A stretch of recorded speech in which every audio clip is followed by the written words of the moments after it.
Të gjitha kompanitë të cilat ushtrojnë këtë veprimtari, pra bëjnë reklama, bëjnë marketing për kompanitë e tyre, nuk kanë të drejtë të thirrin qytetarët e tonë pa pasur pëlqimin paraprak të subjektit danëve. Pra, fillimisht duhet të marrët pëlqimi, mas andej të thirrën telefona, të dërgojnë oferta dhe kështu me radhë. Po pa pëlqim është kundërshtim me ligjin për mbrojtje të dhënave personale. Ligji për mbrojtjen e të dhënave personale u ndalon kompanive apo cili do mekanizëm tjetër që t'i telefonojë qytetarët në telefonat e tyre pa pëlqimin paraprak.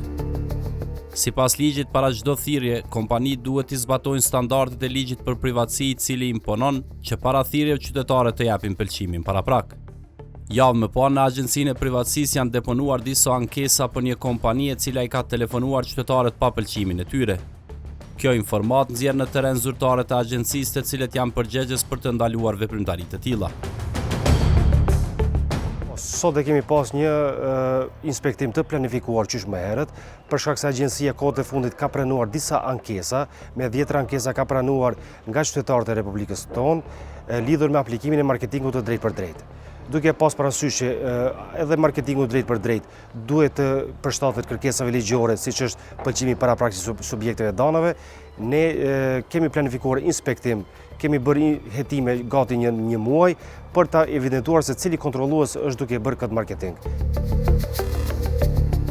Sipas ligjit, Agjencia për Privatësi është përgjegjëse për kontrollimin e kësaj veprimtarie, por në raste kur ka situata më problematike, agjencia fton në asistencë edhe policinë dhe mekanizmat e tjerë. Në vlerësimin paraprak, agjencia ka vlerësuar se i duhet ndihma e policisë për të zhvilluar qetësisht procesin e inspektimit.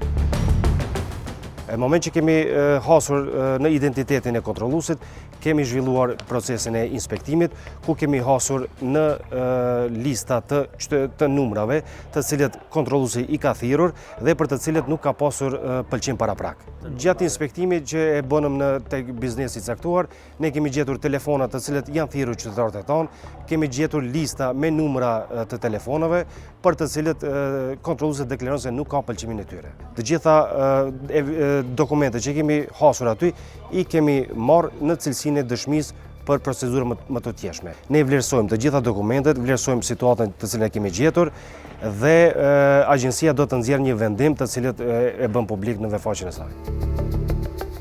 Kontrollimi i këtij biznesi është zhvilluar në kuadër të një fushate të gjerë që Agjencia për Privatësi ka marrë në muajt e fundit për inspektimin e kompanive që grumbullojnë, përpunojnë dhe ruajnë të dhënat personale të qytetarëve.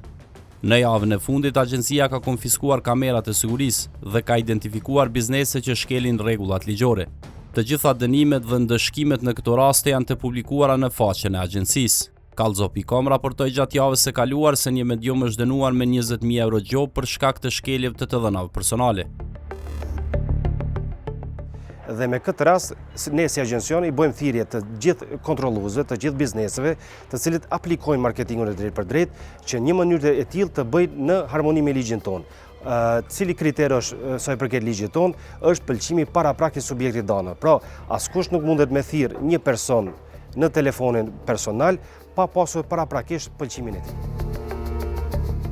Agjencia për Informim dhe Privatësi gjithashtu bën thirrje edhe për qytetarët që ndihen të shqetësuar nga thirrjet telefonike lidhur me marketingun e drejt për drejt, t'i denoncojnë ato në Agjencinë për Informim dhe Privatësi.